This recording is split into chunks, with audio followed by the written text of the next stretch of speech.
ناظرین، بریک سے پہلے بات ہو رہی تھی ڈاکٹر ماجد عبدالجواد کے ساتھ پیشنٹ ڈاکٹر ریلیشن شپ پہ. آئیے بات چیت کا سلسلہ آگے بڑھائیں. ڈاکٹر صاحب، جیسے کہ ہم بات کر رہے تھے اس مقدس تعلق کی جو کہ ایک مریض اور ایک ڈاکٹر کا ہوتا ہے، اس کے حوالے سے میں آپ سے یہ پوچھنا چاہوں گا کہ کچھ ایسی چیزیں ہیں جن پر ہمیشہ جا کر ڈاکٹرز کے لیے بڑا مشکل ہوتا ہے کہ مریض کو یہ باور کرایا جائے کہ جو چیز اس کو دی جا رہی ہے وہ اس کے فائدے کے لیے. فار ایگزامپل، اگر استھما کی بات کی جائے تو انہیلرس جو مریض کبھی استعمال کرنے کو تیار مینٹلی ہو ہی نہیں پاتا، کہ یا تو عادت لگ جائے گی یا مختلف اس کے خیاس آرائیاں ہیں جن کی بنا پر جن کو ختم کرنے کی کوشش کے باوجود بھی یہ جو غلط فہمیاں ہیں یہ باقی رہ جاتی ہیں.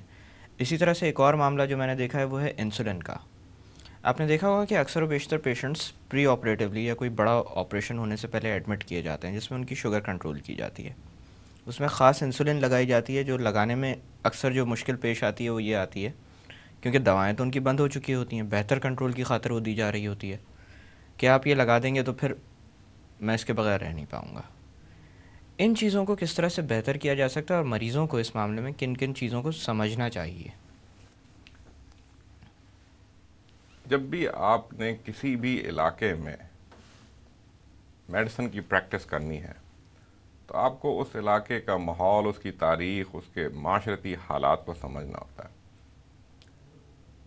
ہمارے لوگ وقت کے ساتھ ساتھ کافی کام چور ہو گئے اور اب دوائی کے بھی چور ہو گئے. دوائی کھانا ہی نہیں چاہتے ہیں ویسے ہی ڈاکٹر صاحب ان پہ سور پڑھ کے پھونک دیں وہ ٹھیک ہو جائیں گے. اور بہت ساری یہ جو وہم لوگوں کے ذہن میں بیٹھے ہوئے ہیں، جو ایک چیز ہے کہ جی بلڈ پریشر کی دوائی یا شوگر کی دوائی کھاؤں گا تو مجھے عادت پڑ جائے گی. جی. ان کو اس بات کا احساس، یہ جب ہم ایک ڈاکٹر ان کو اچھی طرح سے دیکھتے ہیں تو ہم ان کو یہ سمجھاتے ہیں کہ یہ شوگر کا علاج اس لیے ضروری ہے کہ کہیں آپ کو گردے نہ فیل ہو جائیں. آپ کا خون شیرے کی طرح ہو جائے گا. جب وہ شیرے کی طرح خون آپ کی رگوں میں دوڑے گا تو وہ دوڑے گا نہیں، رک جائے گا. آپ کو ہارٹ اٹیک کرا دے گا، آپ کو جی. فالج کرا دے گا، آپ کی سرکولیشن خراب کر دے گا، ٹانگیں کٹ جائیں گی.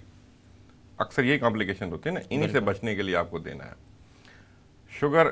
اب جب ہم نے ڈاکٹر نے اچھی طرح سمجھا دیا ہے تو پھر ان کو فالو کرنا ہے. اب سمجھانے کا کام ڈاکٹر کا بھی ہے اور یہ اس طرح سے میڈیا سے بھی سمجھانے کا طریقہ ہے. اور ڈاکٹرز کو بھی یہ بات سمجھ لینی چاہیے. میں بہت ساری پرسکرپشنز دیکھتا ہوں، ایک مریض جس کو 15-20 سال سے شوگر ہے، اگر وہ دوائیوں پر، اورل میڈیسنز کے اوپر کنٹرول نہیں ہو رہا ہے تو اب اس کو انسولن پہ لانا ہے. جی. تھوڑی سی ان میں مریض کے اندر تھوڑی سی گھبراہٹ، فکر ہوتی ہے انسولن کے بارے میں، مگر جب ایک مرتبہ شروع کر دیتے ہیں تو پھر وہ گھبراہٹ ٹھیک ہو جاتی ہے. جی. اور پھر باقی جو دوائیاں ان کی اورل جو بائی ماؤتھ والی میڈیسنز ہوتی ہیں وہ آپ کو کم کر دینی چاہیے اور ختم کر دینی چاہیے، کیونکہ اب اس کی ضرورت نہیں ہے. اب وہ انسولن سے ہی کنٹرول ہوگا، کنٹرول کیا جا سکتا ہے. یہ جو شک دوائیوں کے بارے میں اور انسولنس کے بارے میں، یہ جو اور ویکسینز کے بارے میں جو ہیں ہمارے لوگوں کے اندر، یہ بڑے پرانے ہیں. مسلمان من حیث القوم برِ صغیر میں بڑے لوور حال پہ تھے، بڑے برے حال میں تھے. معاشی بدحالی تھی، ڈاکٹر کے پاس جانا اور پھر دوائی لینا وہ افورڈ ہی نہیں کر سکتے تھے. یہ آپ ہی کے کسی پروگرام میں ڈاکٹر حامد شفقت نے یہ بات سمجھائی تھی. جی. تو وہ اسی طرح کرتے تھے کہ چوٹ لگی اس پہ پھٹکری لگا لو، گلا خراب ہو گیا تو ہلدی دودھ پی لو، جی. اور جو گھر میں موجود تھا اسی سے علاج کرتے تھے. اب جب کہ ماشاءاللہ پاکستان بنا اور یہ خوشحالی آئی ہے تو یہ جو بیماریاں خوشحالی کی ہیں، شوگر، ڈائبٹیز اور بلڈ پریشر اور یہ سب چیزیں، تو یہ بھی اس کے ساتھ ساتھ ہیں، ان کا بھی علاج کرنا ہے. اور ان کا علاج جو ہے وہ ان تینوں چیزوں سے ہوتا ہے: دوا سے، غذا سے، اور آپ کی طرز زندگی کو طرز تبدیل زندگی، کرنے سے. اپنا چلنا پھرنا جو ہے وہ ایکسرسائز، ورزش سے. اور یہ تین چیزیں آپ کو کرنی ہیں، اور کچھ دنوں کے لیے نہیں کرنی، ساری عمر کرنی ہے. اچھا ڈاکٹر صاحب، آپ نے تذکرہ کیا تھا کہ جب آپ کسی جگہ پہ پریکٹس شروع کرتے ہیں تو اس جگہ کی جو نفسیات ہے لوگوں کی، اس کے بارے میں تھوڑا بہت آپ کو پتہ ہونا چاہیے، ان کی جو معاشی حیثیت ہے اس کے بارے میں پتہ ہونا چاہیے تاکہ آپ علاج اس طرح سے کر سکیں.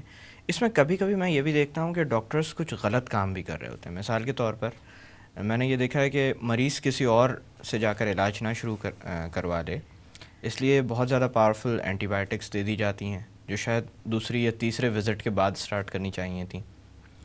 ٹیسٹس ایڈوائز نہ کرنا یہ بھی ایک ایسا عمل ہے جو کہ ماڈیفائی کرنے کے لیے ڈاکٹرز اپنے آپ کو کرتے ہیں. یہ میں اسپیشلسٹ کلینک کی بات نہیں کر رہا, یہ جنرل فزیشنس کی بات کر رہا ہوں. ٹیسٹ ایڈوائز نہ کرنا کہ مریض شاید ٹیسٹ نہ کروانا چاہے یا مریض افورڈ نہ کر سکے اس لیے ٹیسٹ نہ کروائے اور شاید دوبارہ دکھانے بھی نہ آئے, یہ جو خیال ہوتا ہے.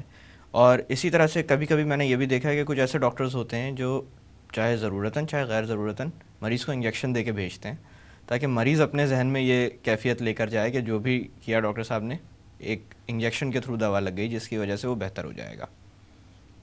یہ تمام تر وہ چیزیں ہیں جو کہ جگہ کی نفسیات کو دیکھ کر کی جاتی ہیں. اس کے حوالے سے میں پوچھنا چاہوں گا کہ کیا اس چیز کو تبدیل مثبت طریقے سے تبدیل کیا جا سکتا ہے؟ یہ مثبت طریقے سے صرف تعلیم سے اور آہستہ آہستہ سمجھانے سے ہوگا.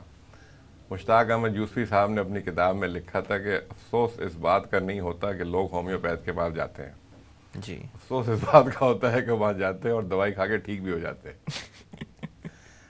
بہت سارے کلینکس یہ جو جتنا معاشی طور پہ بہتر علاقے میں آپ پریکٹس کریں گے, جتنا زیادہ پڑھے لکھے اور معاشی طور پہ قابل لوگ ہوں گے کہ وہ آپ کی دوائی کھا سکیں اور ٹیسٹ کرا سکیں, وہاں پر اتنا ہی آپ کو بہتر ریزلٹس ملیں گے. مگر اگر ایک چھوٹا سا غریب آبادی کے اندر کوئی کلینک ہے اور وہاں پر نزلہ زکام یا کمزوری کے ساتھ ایک آدمی جو اس کو ڈائریا, جہاں پہ سب سے زیادہ پاکستان میں سب سے زیادہ بیماری جو کامن ہے وہ گندگی کی غلاظت کی وجہ سے ہے, جی, اور اس میں یہ ملیریا, یہ دست پیچش وغیرہ, ٹائیفائڈ, گیسٹرو انٹرائٹس, یہ سب سے زیادہ کامن ہے. جی, اور یہ غلاظت اور گندگی میں رہنے اور اپنے آپ کی صفائی کا خیال رکھنے نہ رکھنے کی وجہ سے یہ ہوتی ہیں اور یہ پھیلتی ہیں اس طرح سے. اور زیادہ تر یہ انہی کچے علاقوں میں, چھوٹے علاقوں میں, غریب بستیوں میں زیادہ پائے ہوتے ہیں. تو وہ جب وہ ڈاکٹر ان کے پاس جاتے ہیں تو وہ مریض چاہتے ہیں کہ ان کو اسی وقت شفا یاب کر دیں, ایک ہی علاج کے اندر, سنگل وزٹ کے اندر وہ سب کچھ کر دیں, کیونکہ وہ ایک تو وہ افورڈ نہیں کر سکتے. پاکستان میں اتنی شدید مہنگائی ہو گئی ہے کہ لوگوں کی کمر ٹوٹ گئی ہے, وہ ایک سمپل سادہ علاج بھی نہیں کرا سکتے. جی, تو اس میں ان بیچاروں مریضوں کا بھی کوئی قصور نہیں ہے, اور وہ ڈاکٹر جو ان کو ایک ہی علاج کے اندر بہتر کر سکتے ہیں, چھوٹی سی ڈرپ لگا دی, اس میں کچھ ایسی دوائی دے دی وائٹامن ڈال کر جس سے وہ ٹھیک ہو جاتے ہیں اور اگلے دن کام کرنے کے قابل ہو جاتے ہیں. تو آئی تھنک وہ تو ان کے لیے ایک خدمت کی ہے اس ڈاکٹر نے جو ان کو ٹھیک کر دیا ہے. ہاں, مگر اگر وہ اس کی نیت یہ ہے کہ میں اس کو ڈرپ لگا کر اور انجیکشن اس میں اور ڈال کر اس کو بہتر فیل کراؤں گا اور 200 روپے 400 روپے اور کماؤں گا, وہ غلط ہے. جی, یہ ان ایتھیکل پریکٹس ڈاکٹرز میں بھی بہت آ گئی ہیں اور بہت طرح سے آ گئی ہیں. ان نیسیسری غیر ضروری ٹیسٹنگ اور ریپیٹ ٹیسٹنگ, کچھ سمجھ میں نہیں آیا ٹیسٹ آرڈر کر دیے. جی, یہ جو چیز ہے جب آپ کی سمجھ میں نہ آئے تو آپ ڈاکٹر وہی اچھا ہوتا ہے کہ جو مریض کا اعتماد حاصل کرے. اگر اس کو پتہ ہے تو وہ اس کا پوری کوشش کرے, اگر نہیں پتہ تو کہہ دے کہ جی مجھے نہیں معلوم, میرے یہ ساتھی ہیں, یہ نیورولوجسٹ ہیں یا کارڈیالوجسٹ ہیں, میرے خیال میں بہتر یہ ہوگا کہ ان کے پاس آپ جائیں, زیادہ بہتر ہوگا. میں ایک چھوٹا سا آپ کو ان کے نام نوٹ لکھ دیتا ہوں یا میں ان کو فون کر دوں گا, آپ ان کے پاس چلے جائیں, جو کہ پاکستان میں نہیں ہے. یہ ایک پرائمری کیئر سیٹنگ کا جو کانسیپٹ ہے, پرائمری فزیشن, جو کہ ہمارے ملک میں ہے نہیں, جو کہ ایک قابل, اچھا, مستند ٹرینڈ ڈاکٹر جو کہ مریض کے اچھی طرح سے اس کے مسائل سمجھتا ہو, بیماری کو سمجھتا ہو اور زیادہ تر مسئلوں کو وہ ٹھیک کر سکتا ہے. اور اس کے بعد اگر وہ ضروری سمجھے کہ وہ اس مریض اس کے پاس پورا ریکارڈ ہو مریض کا, دوائیاں کون سی کھا رہے ہیں, کیا کیا اس کے ساتھ ڈیزیزز ہیں, کیا کیا امراض ہوئے ہیں, اور پھر وہ ریفر کرے کہ جی میں ان کو اس ہسپتال میں یا اس ڈاکٹر کے پاس یہاں ریفر کر رہا ہوں, اور پھر وہاں سے اس کا جواب بھی آئے اور وہ بھی ان کے پاس ہو کہ جی یہ ہوا تھا ان کے ساتھ, میرا ذاتی خیال یہ ہے.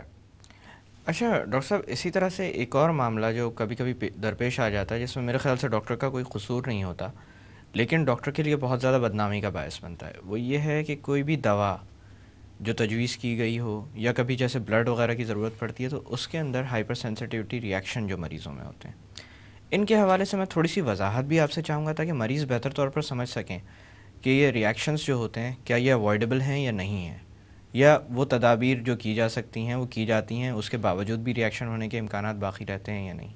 اچھا، جب آپ ایک مریض آئے ہیں تو آپ ان سے پوچھتے ہیں کہ جی آپ کو کسی دوائی سے الرجی تو نہیں ہے، آپ کو کبھی کسی دوائی سے کوئی ریئیکشن نہیں ہوا ہے؟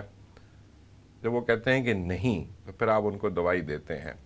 آپ نے کوئی اینٹی بایوٹکس دی، آپ نے کہا ہو سکتا ہے اس سے آپ کو متلی ہو، اس سے آپ جن کو سے پیٹ زیادہ خراب تر ہو، ہوتا ہے تو وہ ہوگا. ٹیسٹ ڈوز وغیرہ بھی دے الرجک دی جاتی ریئیکشن، ہائپر سینسٹیوٹی ریئیکشن جو ہے وہ عام طور پہ کسی اینٹی بایوٹک سے ہی ہوتے ہیں، اور جب تک آپ لیں گے نہیں ہے. جی اس وقت پتہ نہیں چلے گا. اور جو اگر مریض کو ہوا ہے اور اس کو یاد نہیں ہے، جی، یا کبھی کبھی یہ وہ یاد نہیں بتانا ہوتا ہی تھا بھول کہ گئے کس چیز کس سے چیز سے ہوا ہوا تھا. تھا. ہمارے گھر کے پاس ایک فیملی فزیشین تھے، ان کے پاس ایک آدمی اپنے بیٹے کو لے کر آیا اور اس کو کہا کہ اس کو یہ ٹیکا لگا دو. تو ڈاکٹر صاحب نے لگا کہ یہ ٹیکا لگا ہے؟ تو اس نے کہا جی کل لگا تھا. تو ڈاکٹر صاحب نے اپنے کمپاؤنڈر سے کہا کہ اس کو یہ ٹیکا لگا دو، گلا شلا خراب ہوگا اس کا. وہ ٹیکا لگایا، اس کو وہ سویئر الرجک ریئیکشن وہیں کھڑے کھڑے ہو گیا، وہ پیشنٹ مرنے والا ہو گیا. بڑی مشکل سے اس کی جان بچائی گئی. جی تو ڈاکٹر صاحب جب سے فارغ ہوئے تو انہوں نے مریض کے ابا سے کہا کہ تم تو کہہ رہے تھے کہ یہ ٹیکا اس کو کل لگا ہے. اس نے کہا ہاں کل لگا تھا، اس کو یہی ریئیکشن ہوا تھا، مگر ہم سمجھے کہ وہ ڈاکٹر خراب ہے. جی تو وہ ان کو بڑے مزے سے یہ قصہ سنایا کرتے تھے. جی یہ ہائپر سینسٹیو ریئیکشن ہے، یہ ہو سکتا ہے، دنیا بھر میں ہوتے ہیں. بالکل. اور آپ کو اس مریض کو اس کا بھی وجہ تعلیم کا فقدان ہے، جہالت ہے کہ وہ یاد نہیں رکھتے کس چیز سے ہوا ہے. اور جی پھر اور دنیا بھر کے اندر وہ لکھا ہے کہ مریض جو ہیں ہم کو جب ہم آتے ہیں تو ایک مریض ایک فارم فل کرتا ہے ہماری اپنی انفارمیشن دینے میں، اس میں لکھا ہوتا ہے کہ آپ کون سی دوائیاں کھا رہے ہیں اور کن دوائیوں سے آپ کو الرجیز ہے.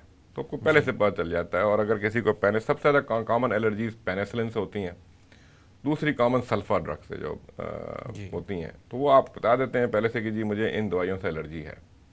تو جب مجھے اوپر بڑا بڑا لکھا ہوا ہے تو مجھے پتا ہے کہ جی مجھے باقی اور کون سی 2-4 دوائیاں ہیں جو کہ ان سے ریلیٹڈ ہیں، ان سے بھی بچنا ہے. جی مگر یہ ذمہ داری مریض کی، اس کی فیملی کی ہے کہ وہ ڈاکٹر کو اپنی یہ بتائے ہسٹری فوری بھی طور رکھیں پہ، اور ان کو بتائیں اور ڈاکٹر کو بتائیں. اور ڈاکٹر کی ذمہ داری بھی ہے کہ وہ مریض سے پوچھے کہ جی کہیں آپ کو کبھی کسی دوائی سے ریئیکشن تو نہیں ہوا. جی ڈاکٹر صاحب میں تھوڑی دیر کی باتوں کا سلسلہ روکتے ہیں. ٹھیک ہے جی. ناظرین وقت ہو ایک چھوٹی سی کمرشل بریک کا. بریک کے بعد باتوں کو یہیں سے آگے بڑھایا جائے گا. Don't go any where.